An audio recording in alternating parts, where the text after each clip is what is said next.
What happens when the nicest guy in Hollywood finally loses his patience on live TV after a face-to-face with a host who thrives on confrontation? When Adam Sandler sat down across from Joy Behar, he expected a conversation. But what he walked into was a calculated ambush that turned a simple interview into the most explosive face-off daytime TV has seen in years. Who do you think would break first in a moment like that? Please watch until the end. It'll be worth every second of your time. Adam stepped onto the set with the kind of easy confidence only someone with 3 decades in the industry can carry. Hands in his pockets, soft grin on his face. He came to talk about a movie he was proud of, maybe crack a joke or two, keep things light. But the second he sat down across from Joy Behar, he felt a sense of something strange. She wasn't smiling.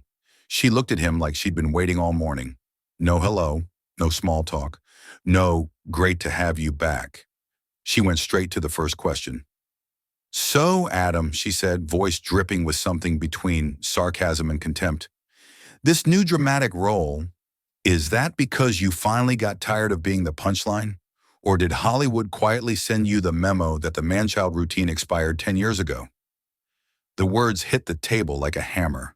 Adam blinked once he tried to play it cool.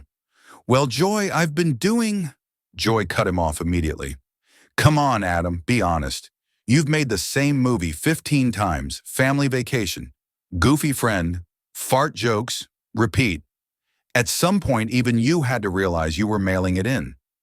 She let out a small laugh, the kind that isn't funny, just mean. Adam tilted his head, studying her like he wasn't sure if she was serious or just playing some weird TV game. "I didn't know we were starting with insults," he said softly.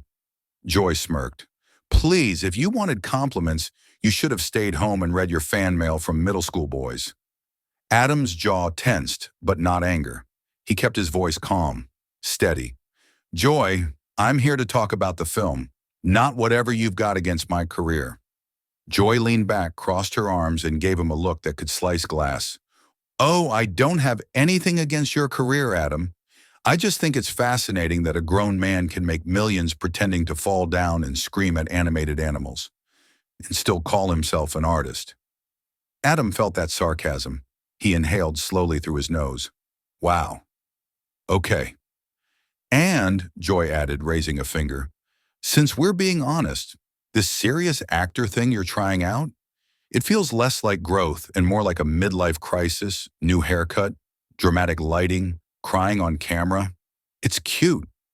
Adam stared at her now, really stared. "Joy," he said, quieter, "are you actually interested in talking about the movie? Or is this just the part where you try to roast me to death on live TV?" Joy shrugged like she couldn't care less. "I'm just doing what real critics do, Adam. Someone's got to tell you the truth. Your buddies won't. Your fans definitely won't. And let's be honest, at this point, your movies write themselves. You just show up in a hoodie and mumble through the script." Adam let out a slow, humorless laugh. "Wow, you really woke up swinging today." Joy raised an eyebrow. "I woke up honest." Adam shook his head, the smile now gone. "No, you woke up looking for a fight." Adam leaned back in his chair, eyes cold now. "Okay," he murmured.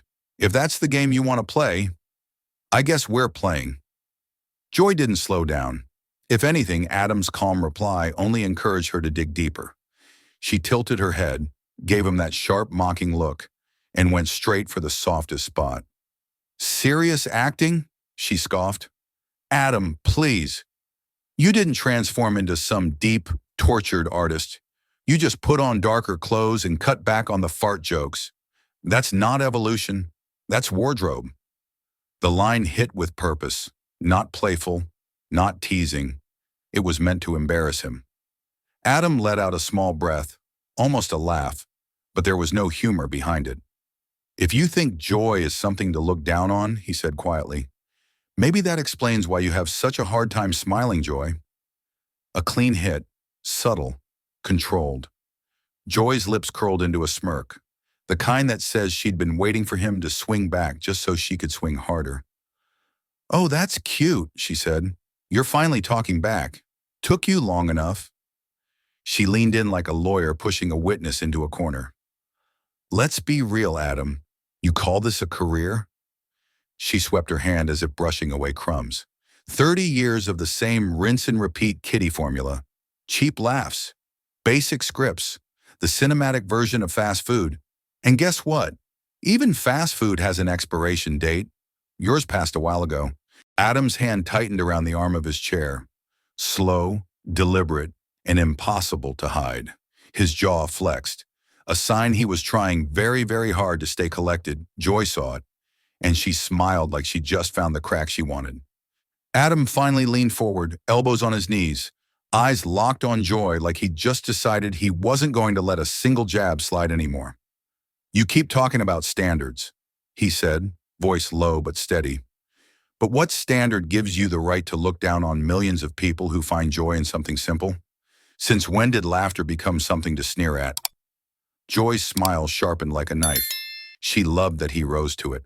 Simple? She repeated, lifting a brow. No, Adam, not simple. Lazy. There's a difference, and laziness is what you've been cashing checks on for years. The word lazy hit harder than any insult so far, because she wasn't just tearing down his work now, she was attacking his character. Adam let out a slow exhale, then tilted his head just a little, the way someone does when they've decided they're done being polite. Lazy, he echoed, almost whispering it back. Then he leaned even closer, voice dropping into something firmer, colder. Joy, I've made 60 films, 60. I've spent my entire life working my ass off to make people laugh. And you, he pointed lightly toward her desk. You've got a chair and a bad attitude, that's it. Joy stiffened, barely, but enough to show he'd hit something she didn't want touched. The moment Adam's last line landed, Joy pulled back. Not physically, emotionally. She straightened her posture, softened her voice, and slipped into the tone every talk show host uses when pretending to take the moral high ground. I'm just being honest, Adam, she said calmly, almost saintly. I want honesty. I want art that actually means something. Adam let out a small laugh, the kind that says, are you kidding me? There was nothing warm about it. Honesty, huh? He said, eyebrows raised. Okay, then let's be honest. What exactly is your artistic contribution, Joy? What have you created that made someone's life better? For the first time since he sat down, Joy froze for half a second. She recovered fast, tightening her jaw, leaning forward again, now wearing the expression of a judge handing out a sentence. I talk to people, she fired back. I expose the truth. I don't need to pretend to be a serious artist to feel important. And I definitely don't need to play the poor me card like a washed-up actor begging for sympathy. The words were quieter, controlled, but sharper than anything she'd thrown before. Adam took a slow breath. He straightened up, forcing his voice back into something steady and neutral. Joy, I came here to talk about the movie, he said, choosing each word carefully. It's a story about family, about losing people, about... Joy didn't even let him finish. Family, she cut in, eyebrows raised. Since when do you know how to play actual emotion without turning it into a punchline? It was a direct hit, not at his work this time, but at his ability to feel something real, a personal shot meant to sting. Adam's expression didn't move much, but something changed behind his eyes, a darker shade settling in. He leaned forward slightly, voice dropping lower, calmer, but heavier. Joy, he said quietly, if you want to come at me, fine. Take your shots. Say whatever you want about my career. He paused, just long enough for her to realize the shift. But don't drag my family into this. Don't touch the people I love. His tone wasn't loud. It wasn't angry, but it carried the kind of weight that makes the whole room go still. Joy leaned in. Her voice dropped to a low, cutting whisper, meant just for him, but loud enough for everyone to hear. You know why you're successful, Adam? She said. Luck, not talent. You just happened to be in the right place at the right time, doing the same childish routine until people got numb to it. Adam didn't sit there and take it this time. He shot up out of his chair so fast the whole table rattled. Luck? He fired back, voice booming. 30 years of showing up. 30 years of working nonstop. 30 years of making the world laugh. That's luck to you? Joy stood too, refusing to back down even an inch. Adam kept going, louder now. Decades of frustration pushing every word out of him. You think this is easy? You think it's luck to create something that people actually feel? Something that makes their day better? Something that sticks with them when life hits them hard? Joy stepped closer, shaking her head with a smugness that only made him angrier. Oh, please, she scoffed. Your acting range is one face one. You always look like a grown man trying to play a 12-year-old. That's not talent, Adam. That's a gimmick you've been recycling for years. Adam stared at her for a moment, just stared, like he couldn't believe she really said that out loud. Then he delivered the blow she never saw coming. You want to talk about one expression? He said, voice suddenly calm but razor sharp.